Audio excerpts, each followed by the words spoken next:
Buenas tardes, queridos estudiantes. Les saluda la profesora Zoilita Gavino González y el día de hoy hablaremos de los cestos. Empecemos. Uy, qué miedo. En esta fotografía, aunque parecen cintas métricas, esto parece verdaderamente una cinta métrica muy grande. Estos son tenias, son cestos. Así que empezamos preguntando, ¿qué sabes de los cestos? Pueden participar.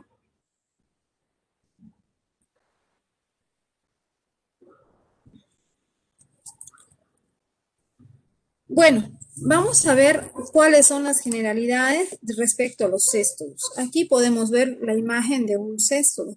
Estos son gusanos planos. Su cuerpo está aplanado dorso-ventralmente. Por eso pertenecen al filum Platelminthus. Son animales del filum Platelminthus, gusano plano. Los cestos particularmente son gusanos en forma de cinta. Son como largas cintas métricas.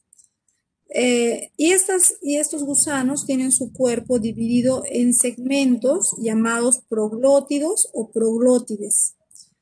Son hermafroditas, lo que significa que tienen ambos órganos reproductores a la vez. En su ciclo de vida van a presentar un ciclo de vida complejo, donde tienen un hospedero intermediario que podría ser el cerdo, la vaca, el perro, el pez, el ratón, dependiendo de la especie. Y tienen hospederos definitivos. En este caso vamos a estudiar los casos donde el hombre es el hospedero definitivo. Esta parte que vemos aquí arriba es la cabeza. Claro que en el dibujo está un poco más ampliada. La cabeza de los céstodos es conocida como escólex. Y dependiendo de la especie, la cabeza va a tener algunas modificaciones. Para empezar, te debo decir que la cabeza de los céstodos es extremadamente pequeña. Puede ser tan pequeña o incluso más pequeña que la cabecita de un alfiler. Habrás visto alguna vez un alfiler, tiene su cabecita, y la cabeza de la tenia, porque son también conocidos como tenias, es tan pequeñita como esa cabecita del alfiler o incluso más pequeñita. Así que hay que tener mucho cuidado para llegar a observarla. A esta cabeza también se le conoce como escólex. En esta imagen estamos viendo la cabeza de la tenia solium y esta otra es la cabeza de la tenia saginata. La tenia solium es la que utiliza como hospedero intermediario al cerdo y su hospedero definitivo es el hombre. Y la tenia saginata es aquella que utiliza como hospedero intermediario a la vaca y su hospedero definitivo también el hombre. Aquí vemos que en la tenia solium, alrededor de la cabeza va a presentar estas estructuras que son ventosas. Son como bocas succionadoras con las cuales se adhiere a la mucosa del intestino delgado. Detalle importante, los céstodos o tenias no tienen boca. Eso hay que tener muy en cuenta. Ellos no presentan una boca, nunca lo van a hacer, ¿ya? ¿Por qué no tienen boca? Debido a que estos animales viven generalmente en el intestino delgado y en el intestino delgado los alimentos ya están listos para ser absorbidos por las vellosidades intestinales, las microvellosidades intestinales. Entonces, astutamente la tenia está ahí y antes de que sean los alimentos, los nutrientes absorbidos por nuestras microvellosidades, la tenia lo absorbe. Así que como solo tiene que absorber por la superficie de su piel, no necesita una boca, ni necesita un estómago, ni un intestino, ni nada. Son animales que no tienen tubo digestivo.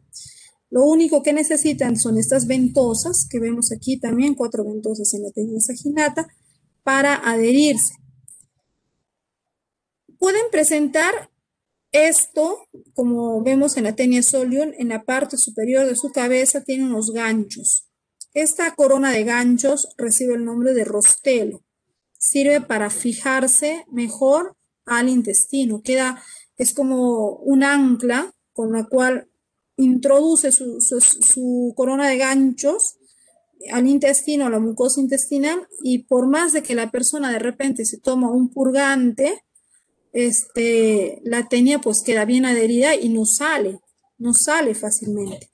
Incluso, ¿qué es lo que hace, no? Básicamente vamos a identificar en el cuerpo de la tenia, su cuerpo lo vamos a distinguir en tres partes. La primera parte es la cabeza, que es esta. La segunda parte es el cuello. Y la tercera parte es el cuerpo segmentado. Tiene tres partes. Entonces, tiene cabeza, cuello y cuerpo segmentado. A veces tenemos tenias viviendo en el intestino delgado. Entonces, la persona puede ser que haya tomado un purgante, una sustancia que le va a producir una diarrea intensa. Entonces, va a eliminar todo el contenido intestinal. Pero como la tenia no quiere salirse, quiere seguir viviendo en el intestino, ¿qué es lo que hace? Con su cabeza, con su corona de ganchos, se adhiere, se fija firmemente en la mucosa del intestino. Y entonces la siguiente parte es el cuello. A partir del cuello se generan los proglótidos o segmentos de la tenia. Entonces esta parte que es el cuello, esa parte es fundamental. Cabeza y cuello son fundamentales. Entonces, ¿qué hace la tenia astuta? Si se ha tomado un purgante, la tenia es capaz de romper su cuerpo desde el segmento que va después del cuello. Puede romperlo. Lo rompe y la persona puede eliminar un gran gusano, la tenia, y diría, uy, ya eliminé a mi gusano.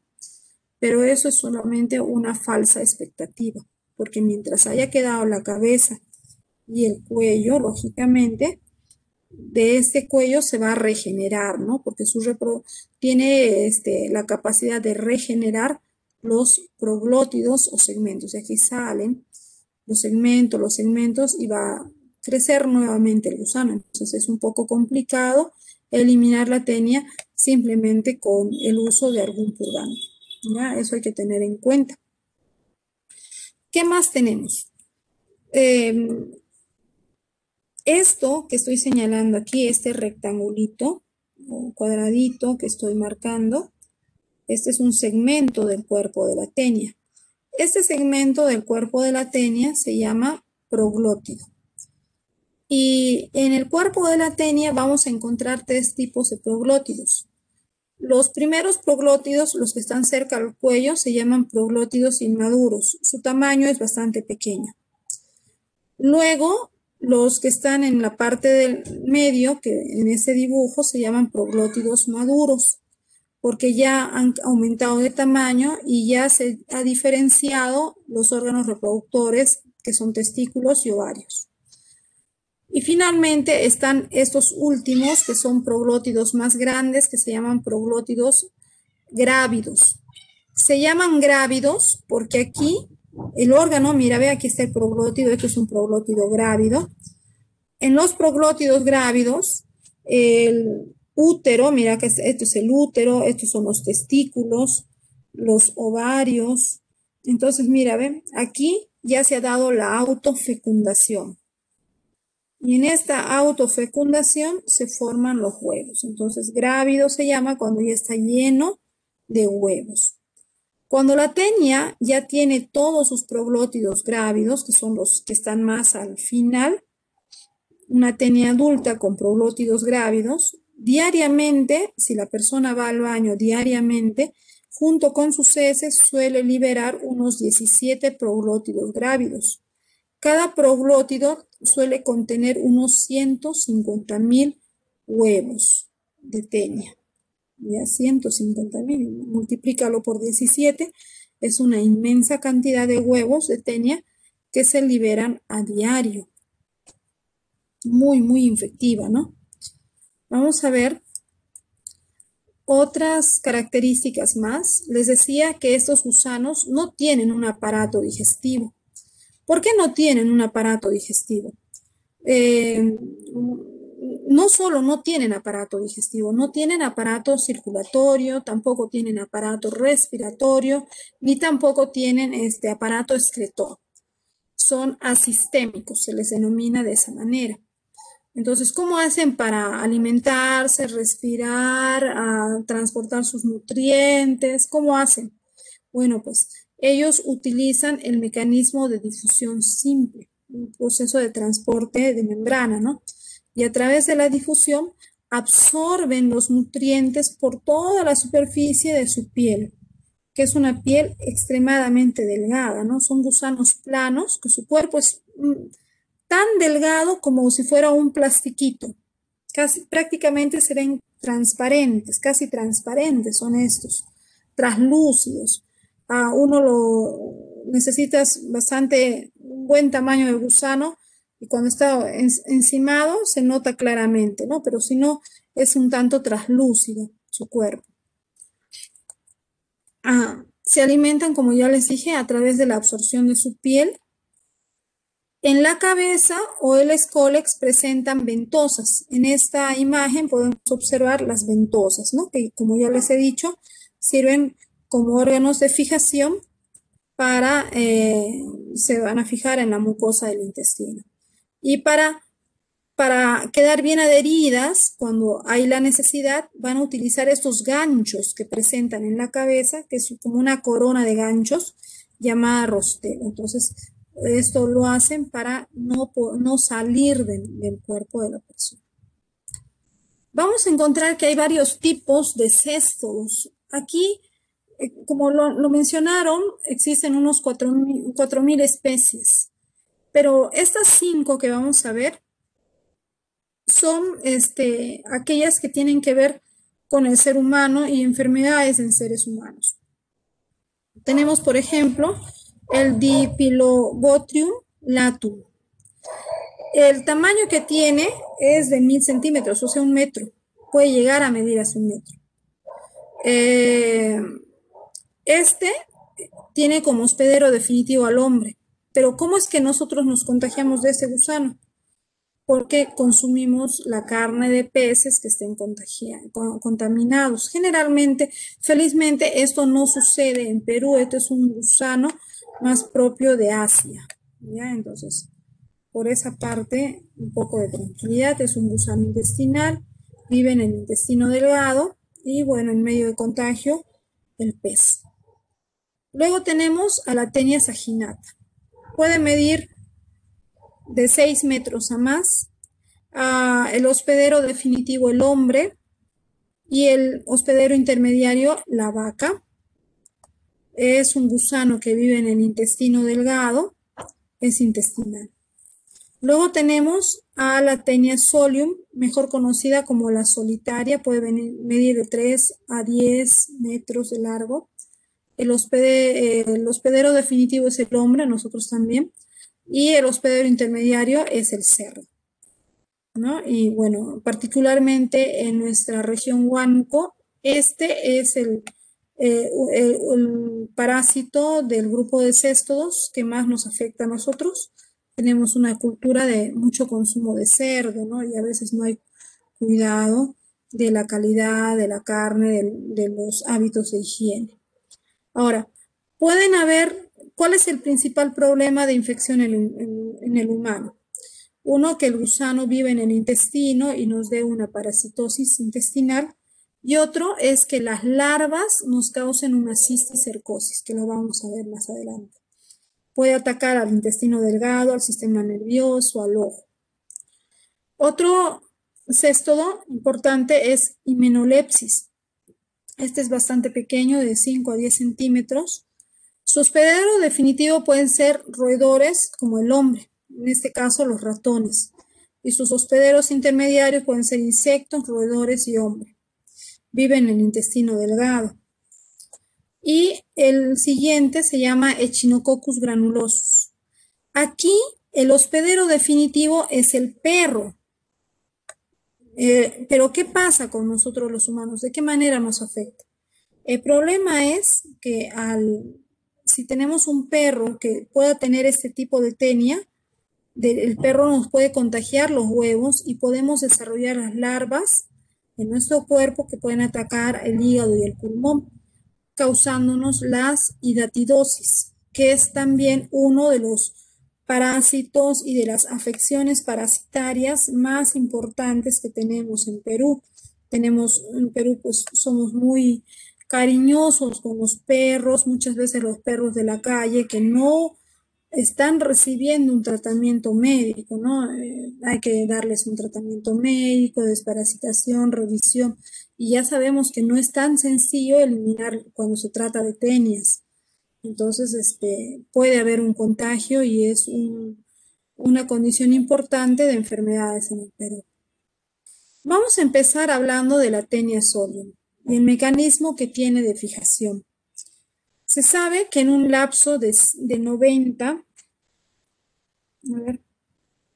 se sabe que en un lapso de 90 a 120 días, después de haber ingerido las larvas de la carne del cerdo mal cocinada o cruda, se convierten en una tenia que es capaz de liberar unos 80.000 huevecillos, que son eliminados diariamente y son capaces de sobrevivir hasta por 3 meses en el medio ambiente frío y húmedo. Es decir, que supongamos una persona, imagínate una persona que tenga ya, se comió la carne de cerdo y esa carne de cerdo estaba mal cocinada, ¿no? Se comió una pachamanca a la piedra, se comió una parrilla de cerdo, tantas cosas que comemos en Huánuco, hechos con cerdo, ¿no? Un chunchulín, tantas cosas.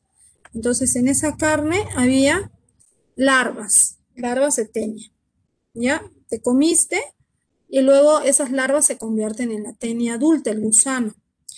Este gusano adulto va a liberar una gran cantidad de huevecillos por día, ¿ya? En las heces de esa persona. Libera unos 80.000 a más huevecillos al día. Esos huevecillos salen en las heces. Y estos huevos, una vez que salen, supongamos que la persona, pues, aquí en la ciudad de Huánuco hay personas que no tienen un servicio, no todos cuentan con un baño, un servicio de baño y servicios higiénicos adecuados, habilitados. Hay gente que hace sus necesidades en la calle, hay gente que, tantas cosas que se ven. Esas heces se secan, son transportadas por el polvo, por el viento, y pueden sobrevivir en el ambiente. Los huevos que salieron en esas heces pueden sobrevivir hasta por 3 meses. Entonces, imagínate que luego ese polvo con huevos de tenia caiga en el bróster que están vendiendo en la calle o en los, a ver, díganme, ¿no? Pastelitos que a veces venden en la calle, productos alimenticios que no están siendo muy cuidados y tú te lo comes. Entonces te contagias. Hay que tener mucho cuidado porque estos una vez dentro nos van a causar bastante daño. Ahí está la tenia solium, tú la vas a reconocer porque es la que ataca como hospedero intermediario al cerdo y el hospedero definitivo pues el hombre. Vamos a ver cómo es el ciclo de vida de la tenia. Este ciclo de vida se inicia aquí con el ser humano. El ser humano va a eliminar sus heces y junto con las heces van a salir los proglótidos y también van a salir los huevos de la tenia, ¿ya? Y esos puede ser en el campo, en la chacra, muchas veces, ¿no? Y estos huevos pueden quedarse en el pasto, pegado, en la tierra, y a veces en la zona rural, ese pasto, incluso esas excretas son comidas por los cerdos. Es común ver gente, yo he tenido la oportunidad de, como profesora, de ver que había una familia que pastoreaba sus chanchos y los llevaban a pastorear a donde la gente hacía sus heces. Decían, yo lo alimento a mi chancho con heces porque eso también come mi chancho, ¿no? Entonces hay que tener mucho cuidado porque comen heces, comen pasto donde pueda haber heces, donde pueda haber huevos de tenia. Y estos huevos ingeridos por el cerdo van a convertirse en larvas, ¿ya? Esas larvas se van a llamar cicicercos y se van a ubicar en la musculatura. Se pueden ubicar en diferentes partes del cuerpo, pero principalmente se ubican en la musculatura, es decir, en la carne de cerdo. También pueden ir a la cabeza, al pulmón, al hígado, diferentes órganos, aunque es más frecuente que haya en la musculatura una gran cantidad de larvas cisticercos, porque como hemos mencionado, no se va a liberar un huevo, son miles de huevos, ¿ya? Entonces, aquí ya tenemos la larva del cisticerco. Es una larva grandecita, ¿no? Que está envuelta de tejido. em, Tiene un aspecto a grasita, mide 1 centímetro aproximadamente. Entonces, fácilmente uno diría, ¿no? Una larva va a ser algo pequeño, pero en la carne de cerdo lo vas a ver como unas bolitas un poquito grandes y da la apariencia de que fueran grasitas. Entonces, ¿cuántas veces habrás comido esto? Habrás dicho, esto es su grasita, está en chicharrón, qué rico, y te lo comiste. Cuidado, ya. Entonces, luego, como sabemos que la carne de cerdo está llena de cisticercos, luego matan al chanchito o se muere el chanchito o lo matan y la carne es preparada en alimentos. Y el problema es cuando esta carne, el hombre come esta carne de cerdo que está, perdón, comes esta carne de cerdo que contiene cisticercos, pero no está bien cocinada, ¿ya?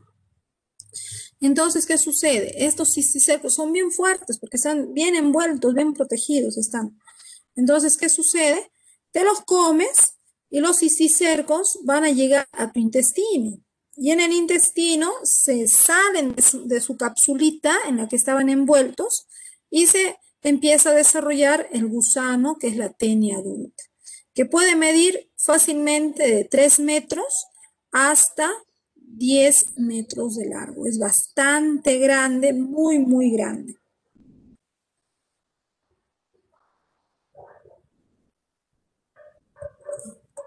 Aquí vamos a ver en este video el ciclo de vida de la Taenia solium. El humano es el huésped definitivo de la Taenia solium que se aloja en el intestino delgado.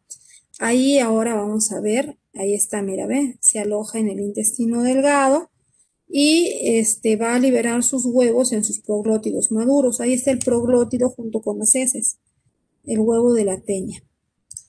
Estos huevos de la tenia están en el pasto y pueden ser ingeridos por un cerdo que se convierte en el hospedero intermediario.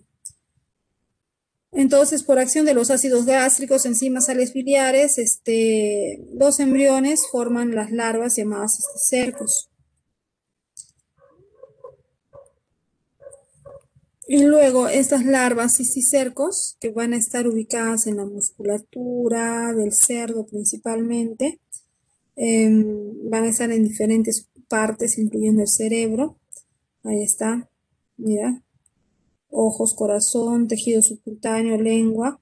Se ubican ahí cuando tú comes la carne del cerdo, eh, te comes con todas esas larvas y esa carne está mal cocinada.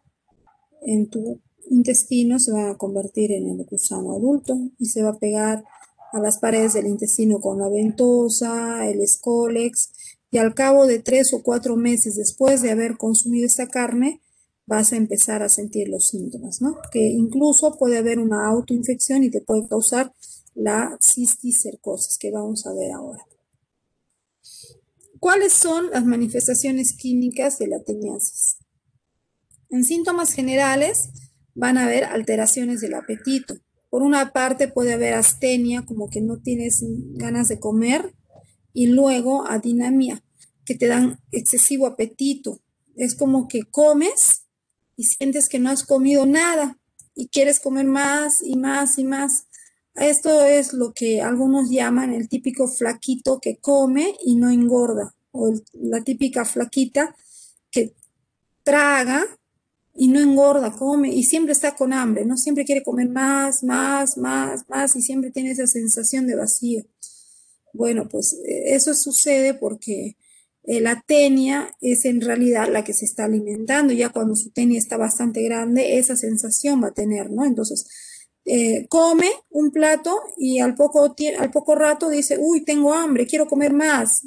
y come más y come más y come más y siempre está débil, cansado, porque obviamente le está quitando sus nutrientes, es un parásito, ¿no? Le está quitando.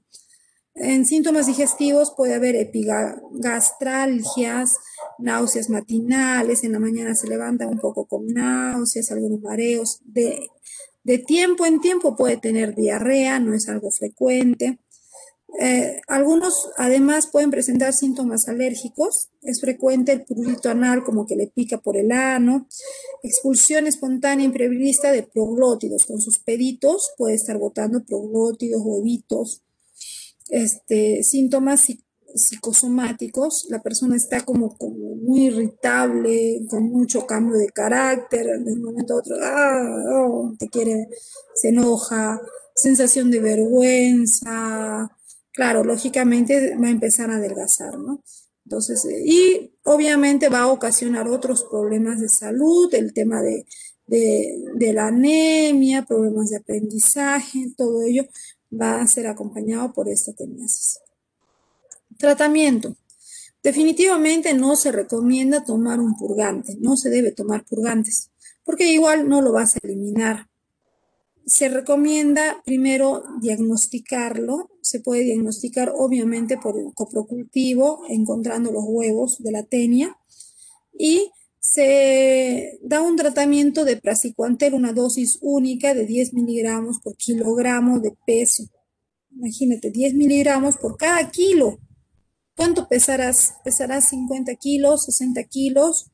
Entonces, según eso, vas a consumir tu dosis de praziquantel. También se puede utilizar la niclosamida, dosis única de 50 miligramos por kilogramo por dosis. También es una dosis única. Entonces, pero obviamente todo esto con un diagnóstico adecuado y tratado por un médico. Evitar de todas maneras la automedicación, ¿ya? La tenia solium no solo causa teniasis, sino que también puede causar otra enfermedad que se llama la cisticercosis. Y de estas, particularmente la neurocisticercosis. Esta neurocisticercosis ocurre por la ingesta de huevos de tenia, lógicamente, que penetran la pared intestinal hasta alcanzar los tejidos. O sea, ¿te acuerdas que los huevos de tenia son bastante pequeñitos? Entonces, estos pueden pasar por las microvellosidades intestinales, pasan a la sangre y desde la sangre son llevadas a diferentes tejidos del cuerpo. Ahora, el proceso de neurocisticercosis puede pasar de 2 a 3 meses después de la ingesta de estos huevos de tenia. Ataca al tejido, al sistema nervioso central, al tejido celular subcutáneo, los músculos y los ojos. Para entender mejor la cisticercosis y también la neurocisticercosis, vamos a ver este ciclo de vida.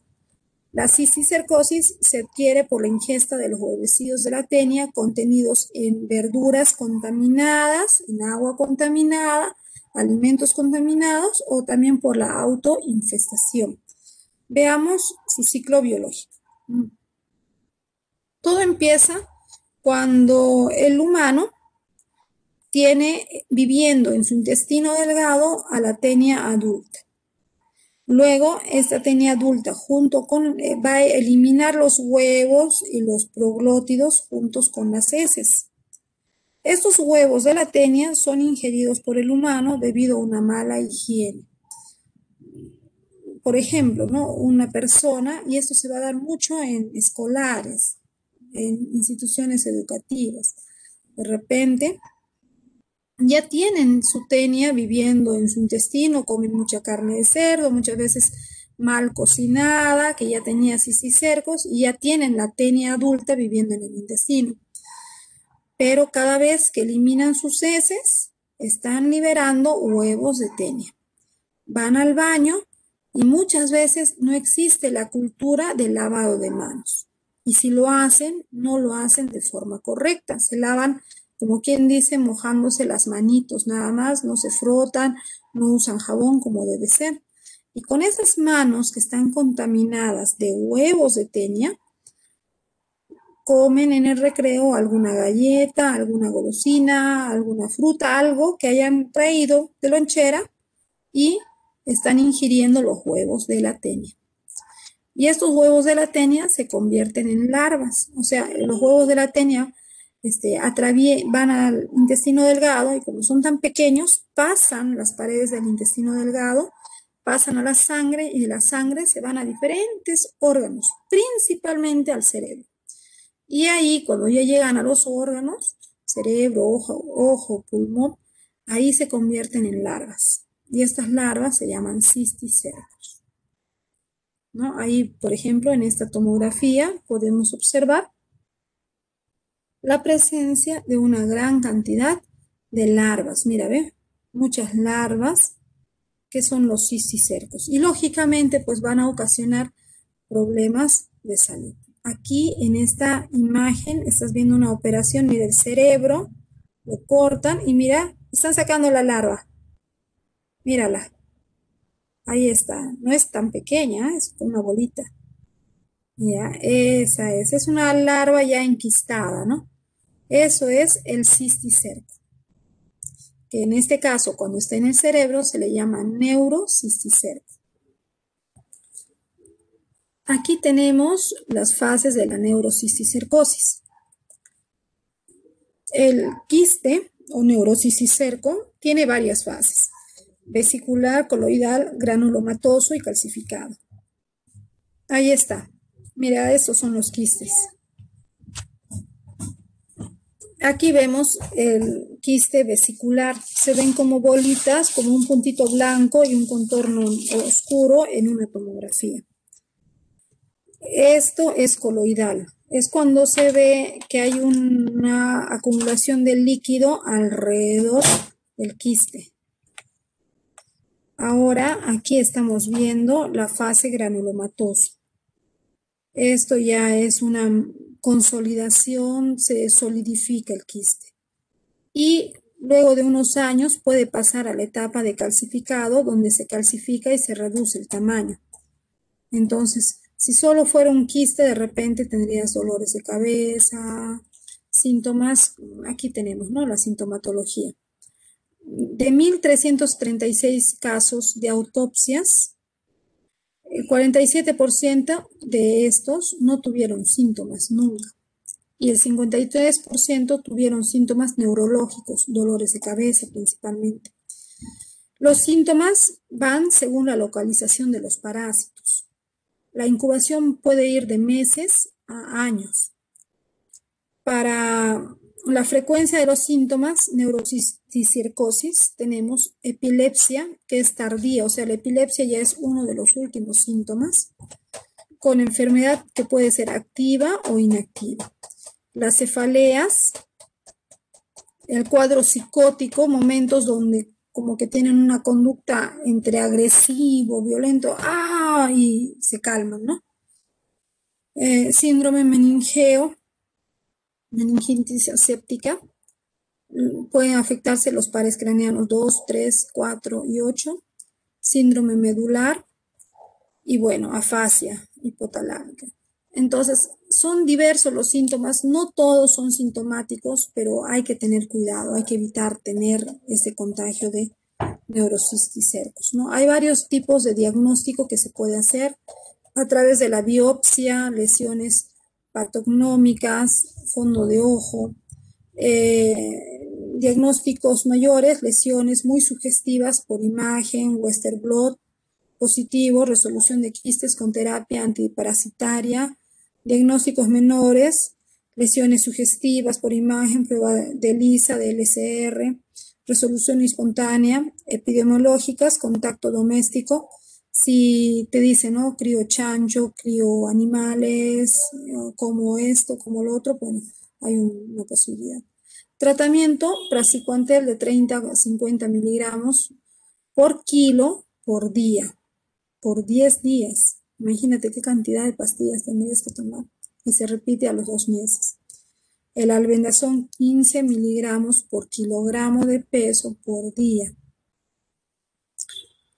Y bueno, así está. Y por último vamos a hablar de la Taenia echinococcus. La Taenia echinococcus es una de las tenias más pequeñitas que existe. Puede llegar a medir 4 centímetros, es muy pequeña. Su cuerpo está dividida en 4 segmentos, cabeza, cuello y 2 segmentos. Esta tenia no es de humanos, es del perro.